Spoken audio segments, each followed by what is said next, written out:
Level 1, the medical student. Level 1 is where everyone starts. You're 22 years old, maybe 23, and you have wanted to do this since you were a kid. Maybe your grandfather had a bypass surgery and you watched the doctor's work and thought, I want to do that. Maybe you just always knew. Either way, you are here now. You got into medical school. Do you understand what that means? You beat out thousands of applicants. You had a near-perfect GPA. You scored in the 90th percentile on the MCAT. You volunteered at hospitals, shadowed doctors, wrote personal statements about why you want to heal people, and you got in. You feel like you've already won. You haven't won anything. You haven't even started. Medical school is 4 years. The first 2 years, you don't touch a single patient. You sit in lecture halls and you memorize. You memorize everything. The 206 bones in the human body, the 640 muscles, every nerve, every artery, every vein. The brachial plexus alone, which is just the network of nerves running from your spine to your arm, takes most students 3 weeks to memorize and another 3 weeks to stop getting wrong on exams. You're studying 12 to 14 hours a day. Your friends from college are getting jobs, buying apartments, going on dates.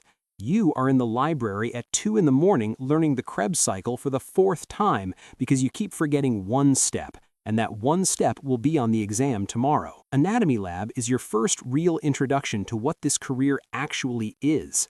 You are given a human cadaver, a real person who donated their body to science so that you could learn. Your group of 4 students stands around the table, and nobody speaks for a moment. Your professor tells you to begin. You make your first incision. Your hands do not shake. You are surprised that your hands do not shake. This is either a good sign or it means something about you that you'll think about later. You learn that the heart is not where movies say it is. It is in the center of the chest, slightly left, protected by the sternum, surrounded by the pericardium, a tough fibrous sac that holds it in place. You hold a human heart in your hands during dissection. It is smaller than you expected, roughly the size of your fist. You think about the fact that this object, this fist-sized muscle, beat continuously for 80-something years and then stopped. And you think about how your job, eventually, will be to fix hearts like this before they stop. Years 3 and 4 are clinical rotations. You finally get into hospitals. You follow doctors around on their rounds. You observe surgeries. You take patient histories. You do physical exams.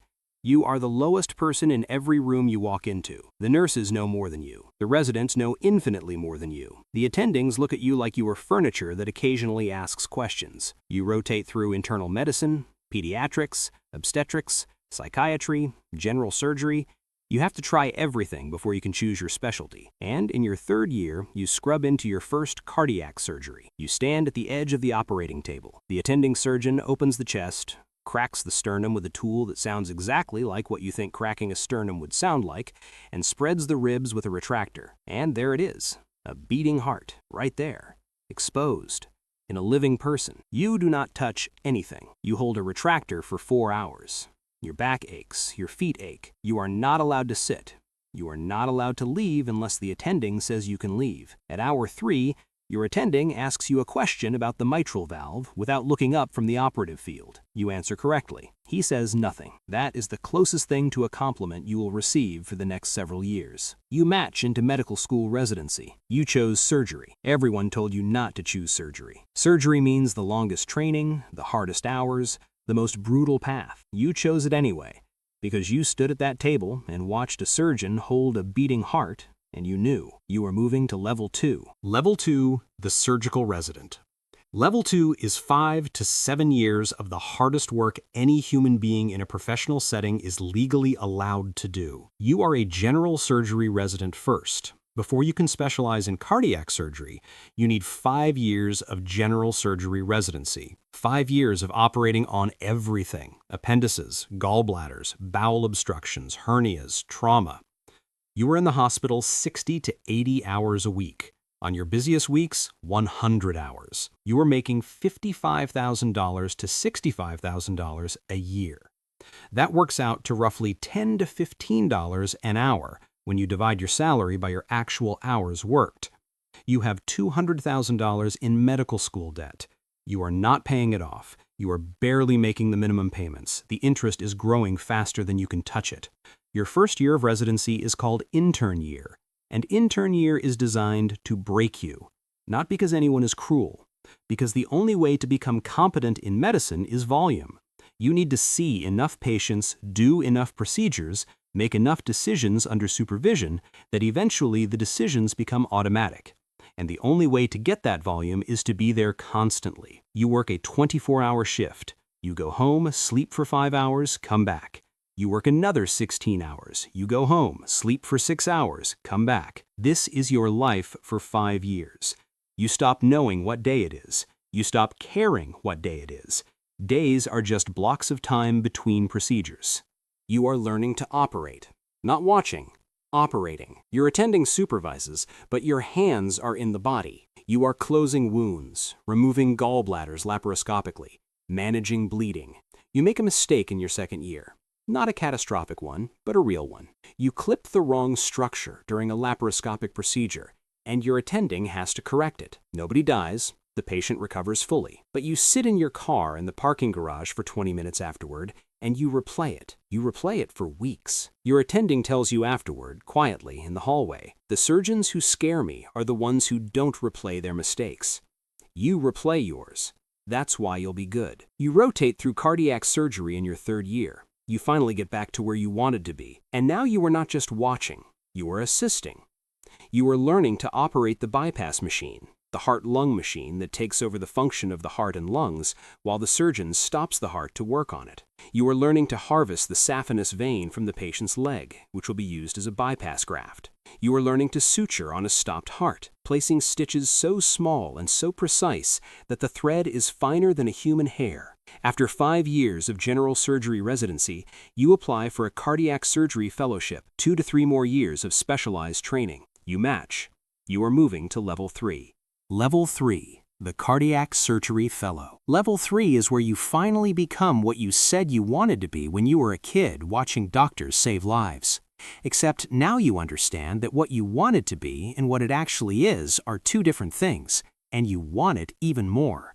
The Cardiac Surgery Fellowship is 2 to 3 years. You are operating on hearts every day now. Coronary artery bypass grafting, valve replacements, valve repairs, aortic aneurysm repairs, congenital heart defect corrections. Each procedure is its own universe of complexity. A coronary artery bypass graft, a CABG, which surgeons pronounce cabbage, is the most common open heart surgery. The patient's coronary arteries, the vessels that supply blood to the heart muscle itself, are blocked. Blocked coronary arteries cause heart attacks. Your job is to take a healthy vessel from somewhere else in the body, usually the leg, sometimes the chest wall, and reroute the blood supply around the blockage.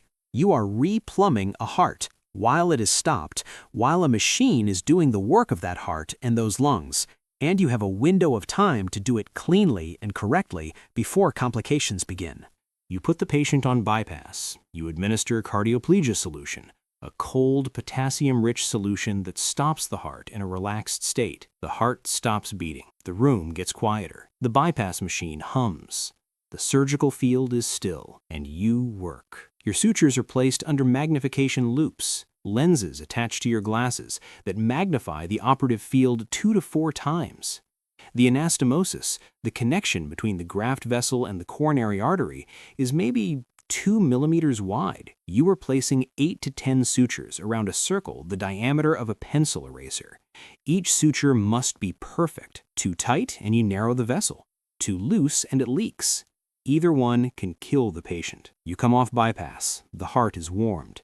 The cardioplegia wears off. The heart begins to beat again. Sometimes it needs a shock from internal paddles to restart. Sometimes it just starts on its own, slowly at first, then finding its rhythm. Every time, every single time, there's a moment in that operating room when the heart begins to beat again under your hands, and the room exhales without anyone meaning to. You are still not in charge. Your attending is at the table with you. Their hands are close. They are watching every stitch. They take over when the anatomy is difficult or the situation changes. You are the fellow. You are very good. You are not yet the surgeon. You finish your fellowship. You sit your board exams. You pass. You are a board-certified cardiothoracic surgeon. You start applying for attending positions at hospitals. You get an offer. You are moving to Level 4. Level 4. The attending cardiac surgeon. Level 4 is when you finally become the one in charge. You are the attending now. Your name is on the consent forms. Your name is on the operative report. When the patient's family asks who performed the surgery, the answer is you. You are 35, maybe 37 years old. You have spent 15 years in training. You have $300,000 in debt, and you are starting your first real job. Your salary is $400,000 to $600,000 a year at a community hospital or academic medical center. That sounds like a lot of money. After taxes, after malpractice insurance, after your loan payments, you will spend the first 5 years feeling like you are running very hard just to stay in place. Your first solo case is a CABG, triple vessel disease. The patient is 61 years old, retired school teacher. His wife is in the waiting room.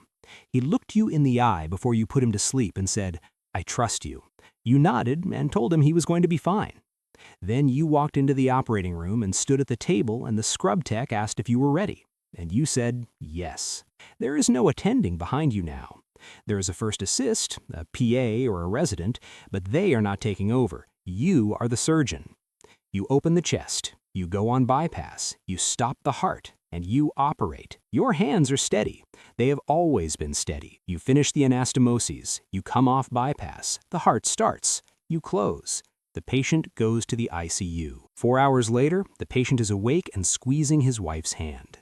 You do this every day. Some days 3 cases. Some days 1 long, complex case. You are operating on hearts that have been damaged by decades of disease.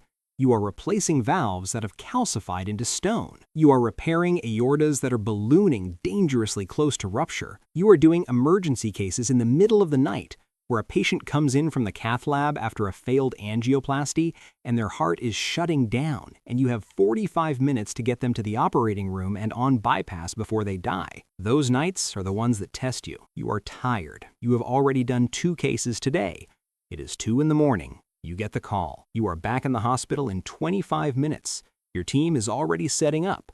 You scrub, you operate, you save the person, you drive home at 5 in the morning. You sleep for 3 hours. You are back for morning rounds at 8. You lose patients. Not many, but some. Cardiac surgery has mortality rates that would be unacceptable in any other industry. A CABG carries roughly 1 to 2% mortality. That sounds small, but if you do 300 cases a year, that means 3 to 6 people per year die on your table or in the ICU within 30 days of your surgery. Some of them are too sick, too old, too damaged by disease for anyone to have saved. Some of them you lie awake thinking about. You get good, really good. You start taking on complex cases that other surgeons refer out. Redo operations on patients who have already had cardiac surgery once and now need it again, where the anatomy is scarred and the tissue is fragile. Minimally invasive cases through small incisions between the ribs with the chest never fully opened. Transcatheter procedures done through a catheter threaded up from the leg. Your reputation builds. Patients travel to see you specifically. That is when you know you are approaching Level 5. Level 5, the Master Cardiac Surgeon. Level 5 is not a title anyone gives you. There is no ceremony. There is no promotion. One day you simply realize that the cases that used to terrify you are now the ones you take when everyone else says it cannot be done. You have been operating for 20 years. You have done 5,000 cases, maybe more. The saphenous vein harvest that took you an hour as a fellow takes you 18 minutes now. The anastomosis that you used to place under loops with trembling concentration, you now place with the quiet efficiency of someone signing their name. Your hands know things that your brain no longer has to consciously direct. You are the person the hospital calls when the case is impossible. When the patient has had 3 prior sternotomies and the heart is encased in scar tissue, and every other surgeon in the building has looked at the scans and said the risk is too high. You look at the scans. You look at the patient. You say, "I'll take it." Sometimes they survive who should not have survived. That is the part that does not make the medical literature.